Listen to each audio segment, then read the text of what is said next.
Littlest Pet Shop. I bet you haven't heard that name in at least a day. I was gonna say years, but like, they're literally still producing them. But they had a surge in popularity, okay? They were so popular in the mid-2000s. These toys, Littlest Pet Shop toys, LPS toys, you can call them for short, absolutely took the world by storm as far as little kids were concerned back in like 2005. And so, of course, a sign of the times, right? A toy brand simply was not that popular if it didn't have a digital world accompanying it. And so, LPSO was born, Littlest Pet Shop Online. On Littlest Pet Shop Online, kids could create an account and play as the digital version of their real-life bubblehead pets that they'd come to know and love. Looked similar to this little girl, just with bigger eyes. It was advertised as being a game that encouraged creativity and friendship and adventure. But it didn't last long. It sounds very promising, I know, very popular toy brand, very wholesome intentions. Yeah, no, it died real quick. And that's what we're going to be talking about. We're going to be kind of taking like a little stroll down memory lane. We're going to be reliving the rise of LPS, the sort of build up to LPSO coming into the world, including its predecessor. Is that predecessor? I'm going to roll with it. Its predecessor, LPS VIPs. And we're going to kind of talk about what happened. That's kind of the whole idea of this, is just like a little rosy recollection of something that brought us joy when we were younger. Possibly, if we were around for that. To be honest, I didn't engage with LPS that much as a kid. I did have one of the LPS VIPs, but I don't think I knew what it was. Like, I didn't know what the code was for. Maybe I figured it out at some point, but I just have no memory of playing the game, but I remember it existing for some reason. I don't know how to explain that, but anyway, before we get into the LPSO game and everything like that, I just want to include a quick disclaimer that obviously I am just a girl with access to Google, so I don't know everything. I'm going to try to be quite comprehensive and quite accurate in this video, but you probably have your own experiences to share if you've clicked on this video, so please do put your brains together in the comments, share your own anecdotes and your own knowledge. I think we could have a really, really fun conversation about this nostalgic thing. We could put a lot of puzzle pieces together working as a team, so I'm really excited to read that. But before we start talking about the actual subject, I want to get a little bit personal and say thank you so much. I'm a little bit mind blown because this channel, there are 0 uploads on it as I'm recording currently, and it has over 500 subscribers. Like, the amount of support that I feel is overwhelming. I am so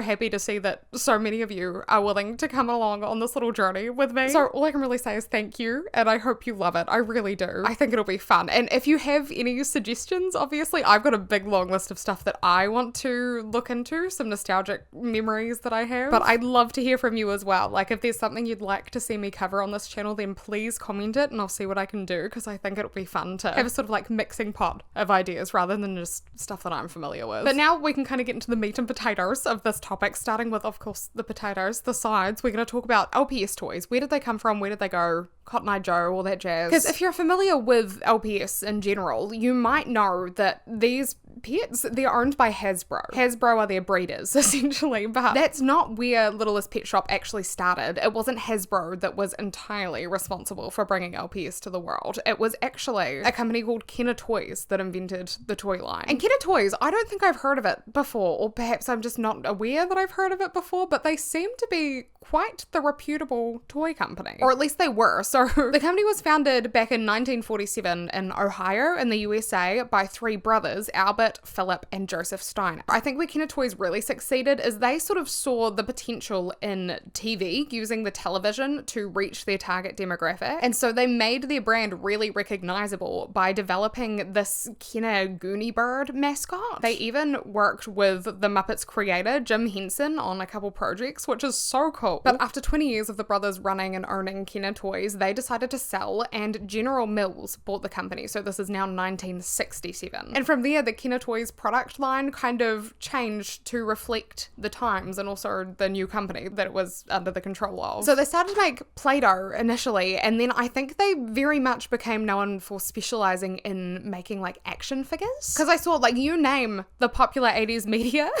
and they were making an action figure of at least one of the characters. Like, we're talking Star Wars, DC Comics, Ghostbusters I even saw. And now I don't know if they were cursed or what to sell every 20 years, but exactly another 20 years later, so now 1987, Kenner Toys was bought again by another company, Tonka. And then I guess the curse broke or whatever. Maybe there was no curse at all. Because just a few years later, in 1991, Kenner Toys was acquired by Hasbro. So at this point, Kenner Toys is like a subsidiary of Hasbro. Hasbro is the parent company, but Kenner's still got their own sort of operations going on. And it was the year following Hasbro's purchase that Kenner Toys, well, one of the employees there, I don't know who deserved a pay rise, but the team there had the stroke of genius at that point that would put them in the history books forever. At least like the Gen Z written history books. Because that year, in 1992, Kenner Toys released the first iterations of the My Littlest Pet Shop toys. And my god, they looked nothing like the Littlest Pet Shop toys that I knew. So these are obviously, they're known as Generation 1 LPS toys, and they are admittedly a little bit uncanny valley to look at if you're familiar with the later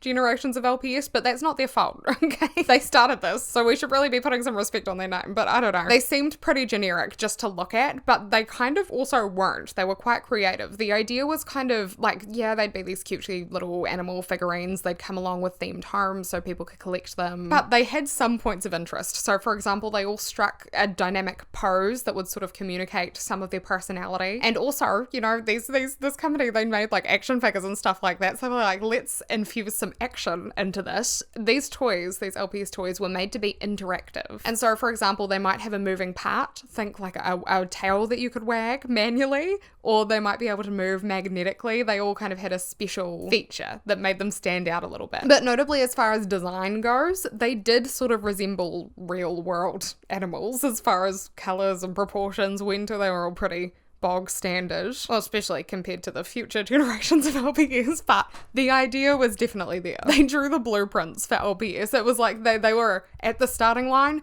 and the gun never went off for them, you know, and they were just stuck in that waiting position. But actually there was a chance that they'd never be able to take off in their race at all, LPS toys, because this version of Littlest Pet Shop toys, they were produced between 1992 and 1996, and then they just stopped making them. They were like, no, these aren't doing it. So these toys, these LPS toys, could have fallen entirely into obscurity. We could have literally never heard of them again and never had that big wave of popularity that they had if, by some stroke of fate, I mean, it's really not that unusual considering they were already a subsidiary, but Kenner Toys was entirely absorbed by Hasbro in 2000. And then Hasbro, I kind of think of them as being like a police chief sitting in their new office chair. You know, they've just got the job and they're shuffling through old case files and they're like, is there something we could look into here? And there was. Hasbro decided to have another crack at LPS, basically, but it took them 5 years. But in 2005, well, I've seen 2004, but officially I've seen them say 2005, so I don't know if I'm confused or what, but that's when Hasbro came out with Generation 2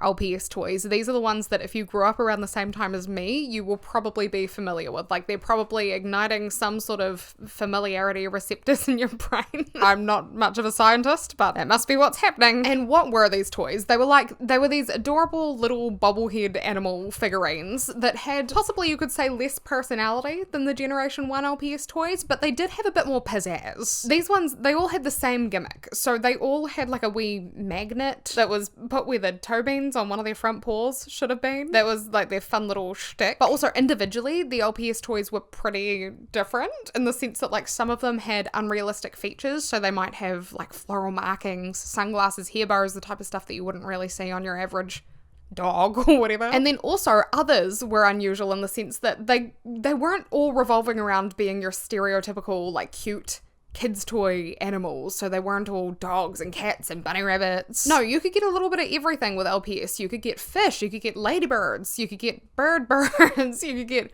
frogs and ants and butterflies and donkeys and monkeys and genuinely anything a kid could want. LPS was producing them. And I mean that completely seriously. Like, as far as my research went, I saw that they'd made thousands and thousands of these Generation 2 LPS figurines. I saw numbers totaling over 4,000. And partially because of that, I guess these toys resonated with kids everywhere. You could get anything you wanted. And I mean, obviously, you know, animal lovers really enjoyed LPS toys, as did collectors, because there were more and more coming out. They were cheap and easy to collect. And it didn't hurt as well that they had these vibrant colours, these cute little puppy dog eyes. Those features just acted as like a gravitational pull to little kids. They'd be like, I need one of those. And I need to take care of them, I think was a big thing. Hiccup! Oh my god. Don't get a kitten if you have any wires in your home. All she wants to do is destroy the wires. The robots can't take over as long as Hiccup's on this planet. What was I talking about? I'm so sorry. Oh yeah, they wanted to take care of them, right? These little cute toys. They activated that inbuilt urge, I guess, that a lot of us have to nurture adorable little things. And also, because they were such great blank canvases, they allowed kids to generate boundless storylines in their play, which I think was another really appealing feature. Like, you could make these little animal toys do anything and everything. They weren't your perfect little Barbie dolls. There were no rules in the world of talking animals, you know. It was all just fun and games, and kids caught on to that quickly, and they definitely did make these LPS toys do anything and everything. You can witness that on the LPS Tube side of YouTube, which I must admit I have not frequented much, but if you do traverse over that side of YouTube, you'd probably find children showcasing their LPS toys and things like music videos, silent films, even like entirely scripted and storyboarded and acted and edited episodic series. They were doing big production stuff on that side of YouTube. Okay, there was, I think the most viewed LPS toy series is aptly named Popular, and it has millions of views. Like, they were pulling huge numbers over there. So basically, LPS Generation 2 is kind of considered to be the golden age of LPS toys as far as collectors and just like players are concerned. What do you call people that play with toys? Players. And that does make a lot of sense, to be fair, when you see how LPS sort of went downhill in later years. I'll put up an image for you, obviously, but yeah, there have been a couple train wrecks in the line there. But we're not talking about that. We're talking about the years that LPS was basking in success. So let me illustrate a little bit about where we are in the timeline here for you. Basically, it's 2007 at this point, so LPS have been out for 3 years. And in an official like press release statement, Hasbro claimed that since its relaunch in 2005, Littlest Pet Shop brand has quickly become the fastest growing girl brand in the toy industry, with more than 60 million pets sold. It is also one of the hottest licensed lifestyle properties among young girls. And I continued, the brand's licensing program has almost tripled in the past year, from 45 to 120 licensees across major categories, from apparel and accessories to publishing, electronics, and room decor. So basically, LPS toys were doing really, really well, and Hasbro was capitalizing that any way they could. They were like, oh my god, we've sold 60 million of these little schmucks. What else can we put them on? Let's get LPS merch, guys. Let's go. And this reign of Generation 2 LPS toys, it lasted between like 2005, I've seen, and sometime around 2012. And coincidentally, right around the time that LPS sort of came into fruition, started becoming very popular, something else was brewing in the kids' entertainment space that was very, very popular. And that was, of course, games online. Highly unsupervised children were arriving in swarms to the internet, searching high and low for games that they could sink hours of their free time into. We already had contenders like Club Penguin, Toontown, Webkinz. They'd been thriving since probably like the early to mid 2000s.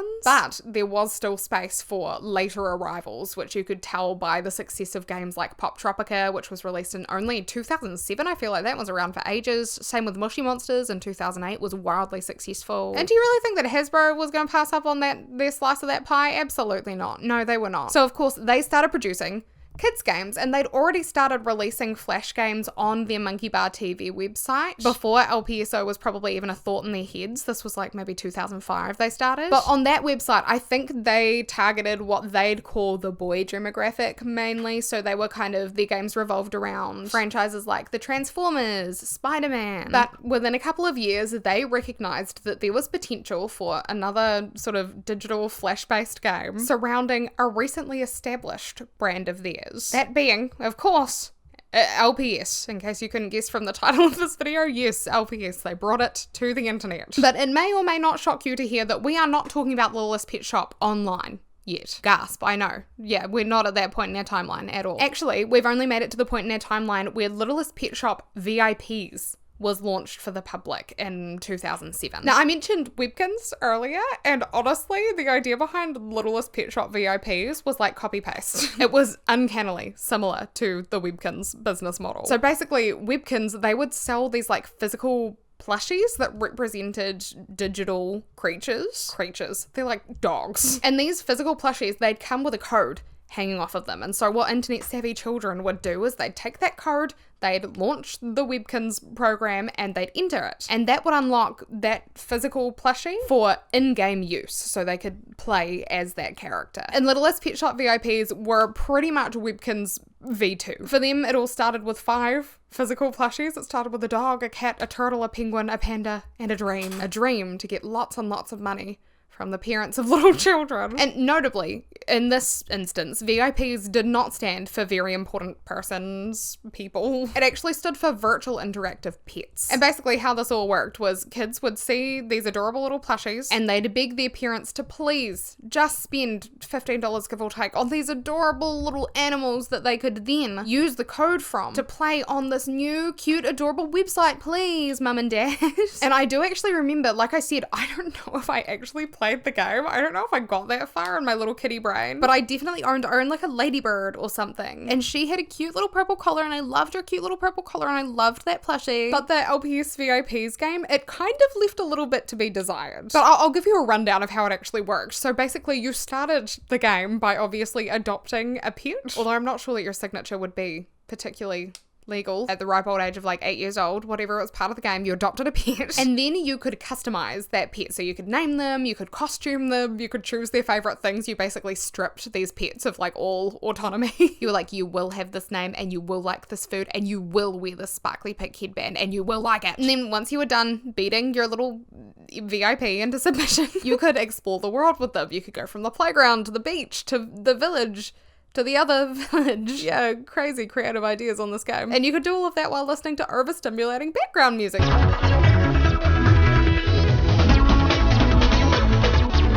So it's like every kid's dream. And what Hasbro's vice president of marketing for their girl brand specifically had to say about this was, we wanted to take this incredibly popular property and do something truly spectacular for the millions of girls who have come to adore the Littlest Pet Shop line over the years. Creating an engaging and meaningful online connection between girls and their Littlest Pet Shop pets was an instinctive next step. VIPs delivers a rich, immersive online world where girls and their pets can have endless hours of fun exploring, playing, and bonding. So basically in this game you had a house that you could decorate, you had a backyard that you could garden in, mini games to play, breaking news to read. And the idea was that you'd be doing all of that alongside your VIP. It was just you and your VIP in this world, all you could ever need, you know, just 2 besties, except actually there's only one of you and it's just you and you're just playing alone. So I mean, like, you could, there were things to do, you know, you could earn in-game currency, kibble coins, which you could then spend to take care of your VIPs. You could even compete against other VIPs, other players, to earn high scores in games. You could add friends, you could visit their houses. But ultimately, the multiplayer aspect of LSP VIPs, LPS VIPs, sorry, I'm losing it. I've seen these acronyms too many times. The multiplayer aspect was not the main focus of the game. Not by any means, right? So I guess it could get a little bit lonely. Like, don't get me wrong, the pets and the game, from what I could gather, were perfectly well loved. They were heavily played as well. The game was, I think it accrued over 1 million players within like a year or two. But I guess it could just get a little bit drab pretty quickly because you were playing these mini games all by yourself. And you know, I feel like LPS VIPs could have been really successful if only Hasbro could have figured out a remedy to that little issue of things being just like a little bit boring and a little bit lonely. Oh, what's that they did? They fixed it. They started a whole new site for it. Oh, okay. Yeah, no, you're absolutely right. That is where LPSO comes in. Everyone clap and cheer. It's their big entrance. Say hello to LPSO. So for this game, for Littlest Pet Shop Online, it was actually Hasbro and EA that put their brains together to cook up this idea for a second virtual world for LPS, because I guess they weren't sucking enough money out of parents' wallets with the first LPS game, so they're like, let's get 2 running. Because they were actually running at the same time for a little while. I think LPS VIPs ran between 2007 and 2010, and LPSO was first announced in February 2009. So there was a little bit of overlap there, but LPSO was announced in this really, really enthusiastic press statement.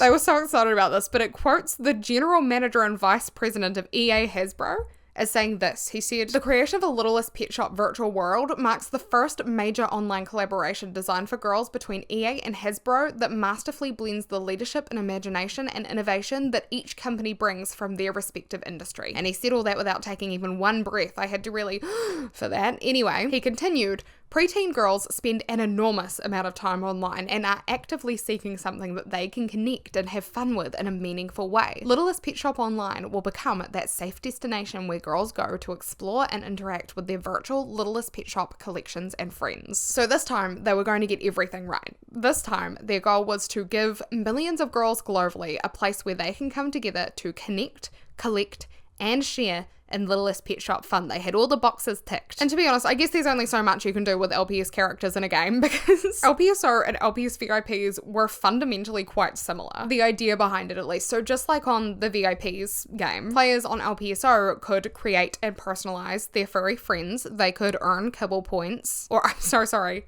kibble coins. They could explore a multitude of digital environments and they could participate in minigames. And of course, there was a physical toy connection to the game because otherwise how would they make money? They'd be so poor if they only had memberships and no physical toy to sell. So you could get LPSO stuffed animals instead of coming with like a cute little collar with the online code on it. Instead, you had to pull it out of their ass. So I feel like the design went down a little bit in cuteness, like it loses some points there, but otherwise it's okay. And if you had access to an LPSO stuffed animal, if you were able to purchase one, then you'd be able to plug in that code that they stored up their ass. I've been trying to smuggle it through airport security. And using that code, you'd be able to earn like exclusive items, you could get special perks. But unlike LPS VIPs, I think this is where the real difference comes in.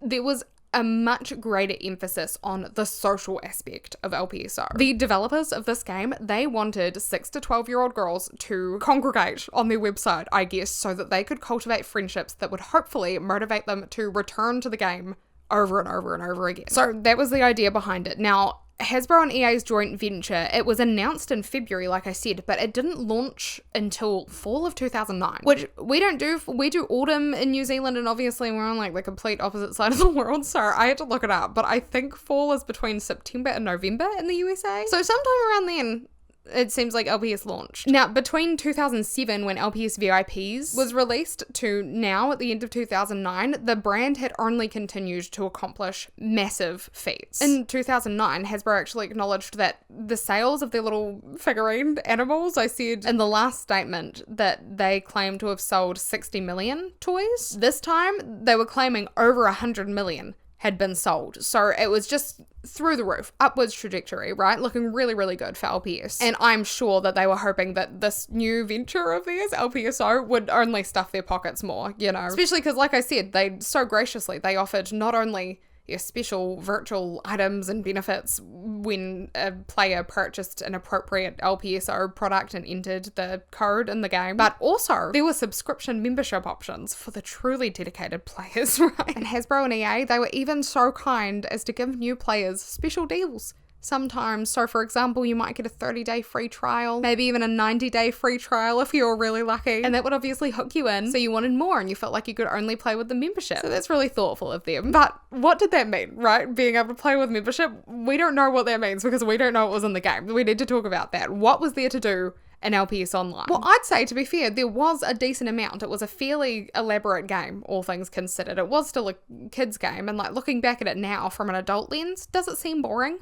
Yeah, but like as a kid, oh my goodness, I'd be lapping it up. So let's immerse ourselves in the world of LPSO for a little bit. Now, LPSO on its surface, right, looking at the site, you'd see that it was a web-based flash game featuring cute little quirky pets that were user playable and customizable. These characters could be carefully crafted by users. You could choose their species, their hair and eye color, their outfits, their names, even little stuff like you could change the way their nose looked, their ears looked. I mean, as long as you had a membership, you could do all that. If you didn't have a membership, then boohoo, cry me a river and go play with the basic dog. That's all you were allowed, just dog. Alternatively, of course, users could also buy a physical plush toy and pop in its code into the game, and it would like import it. You could play as that plush in the game, is my understanding, but only if you're going to spend money on the game. Otherwise, you're just the dog, okay? Sucks to suck. So basically, once you joined the world of LPSO, once you signed up for an account, registered, then you could create a premium membership pet with a silver ticket, or you could create a limited pet with a bronze ticket. Peasant. And from there, once you had your pet all read up and ready to go, you could select a server to join, and they were all named after like species of animals. So you had Afghan hound, or perhaps I'll play in crested canary today. No, I'd rather play in crowned seahorse. And as a new player, what you'd do is you'd spawn directly into the green wonderland of Waggington, which was the one and only island that players could play on for a little while, despite the fact that they did advertise for 4 different islands. It didn't really happen. So basically you spawn in Waggington. Waggington's the place to be, okay? It's the only place to be. Everyone's there. So you could either choose to begin to chat with other players with your little robotic voice. Meep, meep, meep, meep. How are you? Or if you didn't want to do that, you could go off and explore, which would be great fun. I'm sure a walk around Waggington would reveal boundless opportunities for little kid fun. There were plenty of mini games. We're talking boppin' balloons, which is like a little matching game. You popped balloons that were grouped together in groups of 2 or more, and the end goal was that you had to get all the gems out of the middle of the balloons. You could also play Connect 4. You could play that with other players or individually, like just by yourself. You could play Fruitista Fetch, Scenic Safari, Match and Munch, or perhaps you'd rather play Sky High Ball Bounce. Yeah, they had plenty of options. That was only just a few of them that I named. And at the completion of each game, of course, you'd win a handful of kibble coins, which could be used to take care of your pet, to decorate your house, whatever you want to do with them, really. And of course, you needed a place to spend those kibble coins, so dotted around Waggington were different stores. And your pets had like stats, right? So a lot of these items would contribute to your pet's well-being. For example, you could buy them grooming items. I'm assuming that would raise their like comfortability levels. You could get toys for them to play with for fun. You could get them food so they don't starve. And the first store that you'd probably run into as a new player would be the aptly named Welcome Wagon store. And that was kind of like a general store. It sold your basics, you know, you get clothes, food, collars, bones. Although I choose not to question where the bones came from, because this is like it's a world dominated, run by little animals. Lots of little different species of animals. So who are the bones from? Are we grave robbing? Are they human bones? Perhaps. Like maybe this one's a girl bone because it's pink. And of course, you know, girls have pink and boys have blue. Who knows? Who knows? But anyway, that wasn't all there was in Waggington. Okay. Waggington was also home to some more like niche, I guess, like specialty stores. So you had the Sticks and Stones Crafts store, also the Humble Pie Shop and the Cozy Care Centre. You could visit all of those places. But the joy in LPSO, it didn't end up mini games and shopping. No, there was more. There were also adventures to partake in. I know, how fun. The adventures in LPSO, they were driven by NPCs. And the way it worked was if you came across an NPC with a green bubble and a yellow exclamation mark over their heads and you interacted with them, they would give you a little quest to go on. Most of the time they'd be asking you to go fetch something for them. Like for example, you'd have to go get something from another shopkeeper, or you'd have to rummage around through shakeable trees and bushes. You'd have to dig in digging holes to find whatever they need. Let me read one out to you that'll tell you a little bit more about them. So one of the adventures that you'd participate in Waggington would be at the Laughing Labs. So you'd pop by there and you'd meet Alberg, the scientist penguin. He'd give you a wee journey to go on. So you'd interact with him and he'd be like, well, I need help getting enough energy to go to the moon. I don't know, maybe he was planning on flapping his little wings to get up there and he needed some snacks. So you'd be like, all right, Alberg, I'll help. You'd go visit the baker at the Humble Pie Shop. She'd give you a picnic basket and she'd say, go talk to Rose outside. You'd go talk to Rose and she would immediately recognize, she'd be like, oh no, there's a juice emergency happening. I don't know how she deduced that. I've never heard of such a thing. I've never had that experience, but clearly she is well versed in it. And so she'd give you a glass of juice and you'd go, perfect. You'd bring the picnic basket and juice back to Alberg and then he'd just leave it sitting there right next to him, just sitting there. He'd never even drink it. How rude. I know. Yeah, Alberg, I can't believe it after everything I'd done for you. And then so that quest, it preceded the next quest of Alberg's, which was the failure to launch quest. So in that one, Alberg would ask you to fetch the parts that he needed to build his rocket ship because they'd been like scattered throughout Waggington. I don't know if he walked to work with like a hole in his pocket or something, but he lost them all. And so you go rummage around the place, you'd find what he needed, bring it to him, and then you'd enter this cutscene in which Alberg would assemble his rocket ship and then fail spectacularly to take off in it in front of the town of Waggington, which is really disappointing, actually, very embarrassing, and hate to be associated with that. Yeah, that's one of the quest lines. And while you were on whatever adventure they gave you, there would be a little adventure tracker that activated on your screen. So like you'd go venture around the area, you'd follow this tracker that told you where to go and what you were doing. You'd watch a couple cutscenes and then you'd return the requested items or whatever the NPC wanted to them. And once you'd completed all of those steps, the fact that you'd finished that quest would be logged in the My World section of your scrapbook. And while we're on the subject of the scrapbook, since I have not introduced that concept yet, basically the scrapbook, it didn't have much in it, but there was a whole book, so I guess they were just trying to fill it out. And it basically was like a complete recollection of your time on LPSO. So it would document how many pets you'd collected. It also showed you a little bit about them, you know, what tricks they had, stuff like that. And I think the main skill that pets had was just luckiness, which kind of is like a weird concept to me because being lucky is just being lucky. Like, I don't think that takes skill, but I fear I'm thinking too hard about this. There was also a My Creations page, and really that was just like my saved photos. So when you played mini games like Scenic Safari that were camera based, you could choose to save the pictures that you took, I guess, and they'd go into your scrapbook. Also, there was a My Skills section, and on that page you could basically see how good you were at gem diving, is my understanding. Like, that's kind of all that was on there. And then obviously this was your own like private, very in-depth booklet that you could refer to about your own stats, but also everyone had their own public profiles. So say you met someone on LPSO and you clicked on their character, you'd be able to see this little pop-up box that featured, obviously, you know, they had like a little profile photo, if you will, their pet on a cute background, they had the name of the pet, and then also you could see the lowdown on certain things like how many pets they'd collected. And then also you had the option to add or remove them as a friend on this pop-up box. You could chat directly to them, you could report them, or you could visit their posh pet pad. But exiting out of that and continuing to traverse around Waggington, you'd find the LPS TV area as well. I think that was pretty much just like a little space that you could hang out and chat with other players in. Not that you could say much of anything. Like, they really pushed the social aspect of this game, but the safe chat feature meant that you like could not hold a conversation. Basically every second word you typed was like, rejected, that looks a little suspicious.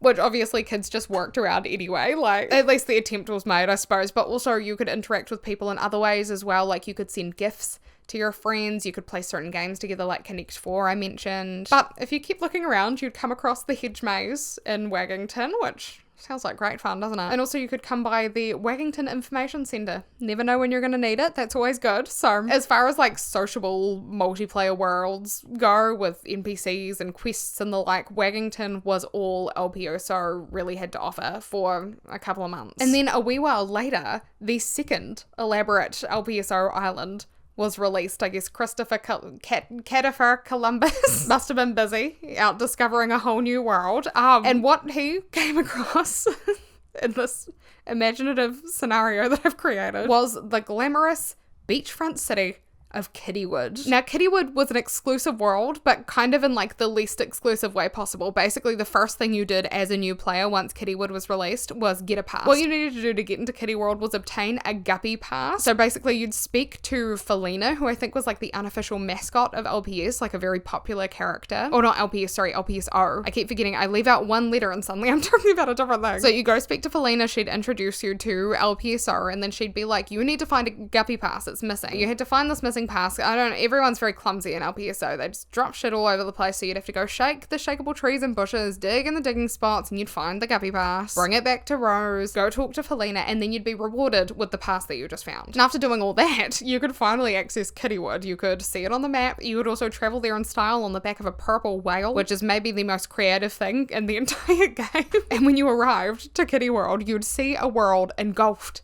in pink and driven by love of fashion and aesthetics. And honestly, the first thing you probably noticed just walking around the place is that there were so many shops and buildings in Kittywood. Like, every single corner you turned, building, building, building. There were obscene amount of places to spend your kibble coins in. So I'm going to read them out to you. You had Kittywood Cozy Care Centre, the Good Time Market, Glam Garbs, Diva Furnishings, Kittywood Boutique, the Sugar and Sights Milk Bar, Groovy Grooming, also Woolly Couture, and the Golden Bird Cage. So this map was just absolutely packed to the brim with stuff. And that wasn't all there was either. You could come across like the Wheel of Games. I don't even know what that is. I couldn't find it anywhere. There was a place called the Magic Hat Delivery Service, and you could just run around and interact with play equipment and stuff like that, just like you could in Waggington too. So there was loads to do in Kittywood. And on top of all of that, there were also probably like 8 or so new mini games to try out as well, because I guess you got to keep the economy popping in a place like Kittywood where there's so many places to spend your money, right? You got to have a place to earn it. And then of course, along with this new island release came a slew of adventures to be had that were given out by the plethora of new NPCs that resided in Kittywood. I do just want to add, this is kind of off topic, but this video, or this channel in general, was really quite helpful to understand what was going on in LPSO. But it made me giggle because this girl, she kept typing out haha, and I could just imagine her sitting there with a completely straight face. It just cracked me up, especially because she'd try to say something else. Like, she'd actually try to say like a personality infused sentence and it would just go red. So she'd erase it all and just be like,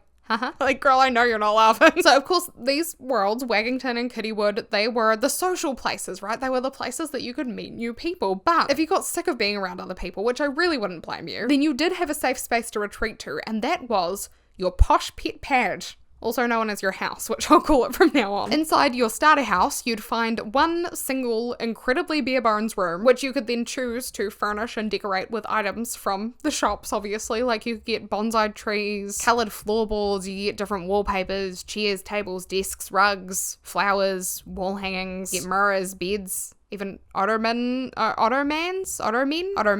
don't know, lots of stuff. You could get lots of furnishings. And if you wanted to spend even more money on your house, you could also expand it by buying new rooms of various shapes with kibble coins. So houses were really, really customizable in LPSO. So lots of things to do, lots of things to explore, tasks to complete, things to customize. But if you did get bored and you kind of ran out of like self-motivated things to do, then the team at LPSO had you covered. Because in 2010, they came out with basically the collect a pet task line, would be the best way for me to put it. And so a collect a pet to-do list essentially was put in place that would kind of keep players on track and motivated to play the game. It would generate tasks, right? Like, there were these ones that I saw. It says groom your pet 3 times using a grooming item that you own or buy. Another one said play on all the pink slides in Waggington in one play session. And another one was buy the oak dresser at Diva Furnishings. And once you completed all of the steps on your list, a cute little animation would play, and you'd be able to, well, collect a pet. So you could like name your new pet, it would add to your profile. Now, normal players, they had access to 4 of these cute little creatures, just 4 basic ones. Members could collect 19 total, I think. So significantly more. And obviously the idea behind this was that it was supposed to sort of bring the collection aspect of physical LPS toys into the game. So if you were a member, you could build a wide collection of online pets. And I mean, you'd also need a membership to access a lot of the customizable features in the game and stuff like that. It was a bit limiting, I guess, for standard players. And to be honest, it was even limiting for players that did have a membership at some point, because if your membership expired, then that sucks. That's just it for you, though. You can't have any of the fun stuff anymore. Like, oh, your parents had to choose between paying the power bill or buying groceries this month? Oh, well, no special breeds for you in LPSO then. Have fun playing as your free dog character, you peasant. You actually can't log into the other ones anymore. Like, it was a bit cruel, really, but this was not obviously a unique setup to LPSO. This was just the state of kids MMOs. They'd been squeezing as much money out of each player as humanly possible for as long as they'd been around, because, I mean, you've got to keep the lights on somehow, don't you? You've got to cover your overheads and profit. But that did mean that some kids would they'd spend more time on YouTube, like, trying to find free ways to get premium access than they actually spent playing the boring game that they could barely access anything on. So it kind of was a double-edged sword, where it was like, we need money from our target demographic. Our target demographic has no money and now they don't want to play a game. Like, how do you win? I'm not sure. But LPSO developers did their best. They did do their best to maintain interest in the game. So they'd, for example, change up the scenery for holidays like Halloween and Christmas. They'd add little activities that players could do. They also expanded on their physical LPSO toy line. They included some real attention grabbing toys, but one of them was this like dancing dog, and it was kind of high tech.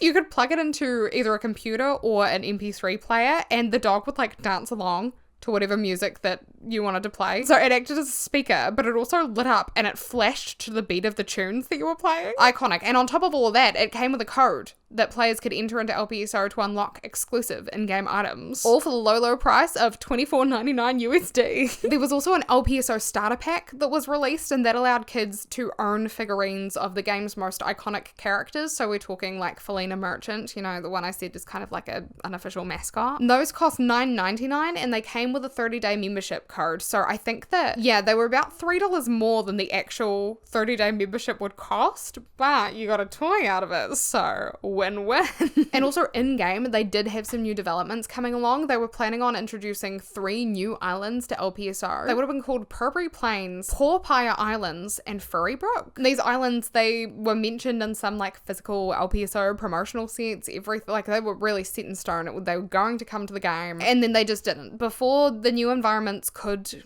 come into fruition, I guess, something happened. Something happened to LPSO, and it kind of went unspoken, so it was a bit shocking, but basically near the end of 2011, this unnerving message appeared at the bottom of players' screens, and it informed them that LPSO would no longer be available starting December 1st, 2011. And they were true to their word, okay? December 1st, 2011, LPSO was dead and buried. Erased from existence. Gone, kaput, kaboom. Other words that signify explosive endings. Players obviously saw it coming. They were told about it well in advance, and so they logged on to spend the final day of LPSO together. They said farewell to their beloved pets that they'd worked so hard to collect, that the parents had spent so much money on. They took one last look at the houses that they decorated lovingly. They reminisced on the adventures they'd completed, said goodbye to the friends they'd made, and then just like that, everything was gone. It wasn't entirely clear as to why LPSO was Thanos snapped, especially not to players that loved it so much. Like, there were so many commenters that were lamenting that they missed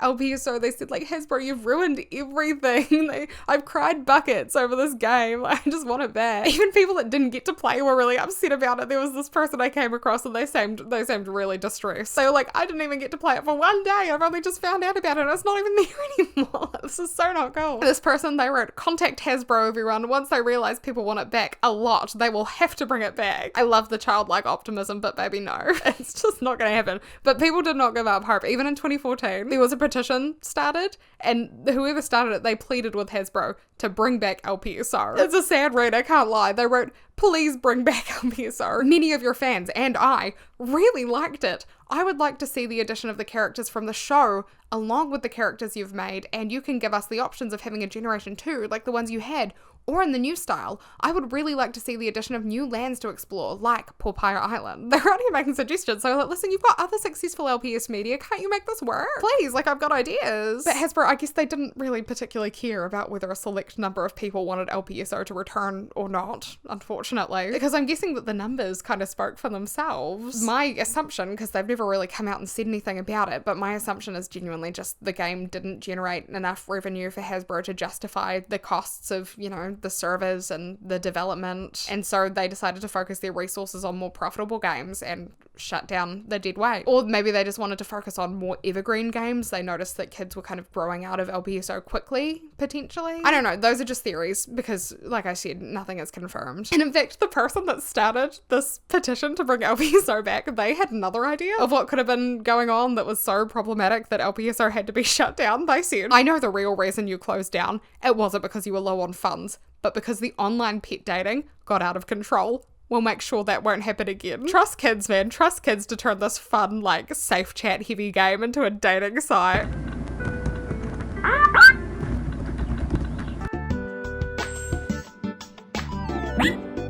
I've been there. I get it. But, like, of course they did, you know. I mean, whatever reason LPSO shut down, I don't know. All I know is that Hasbro did fully commit to it. They didn't look back once, and so the game really has faded into the background of public consciousness. Outside of very niche circles, it hasn't really been spoken about that much since it shut down. Of course, there are still players that remember the existence of LPSO, even LPS VIPs, but it's kind of like half lost media, so there's not that much to look into about it online. And so it just hasn't been spoken about much. Or I should say, it hadn't been spoken about much until the past couple of years. I'll give you a quick rundown. So basically, in 2021, a Twitter account going by LPSO Revived announced that a revival project of theirs had been in the works for a little while already, and slowly but steadily, they were releasing more and more content that players could eventually engage in. So they were releasing like demos of mini games. They'd gotten the old pet selection screen up and running. They were working on building the environments that players used to congregate in. So they got Waggington kind of of up and running. And by 2023, honestly, they had a pretty functional game on their hands. And then they ceased development indefinitely. I don't know what happened. They made this like LPSO themed post where they were like, oh no, what's her name? Oh my god, I keep forgetting her name. I'm thinking like Felicity, and it's none of those things. I can't remember.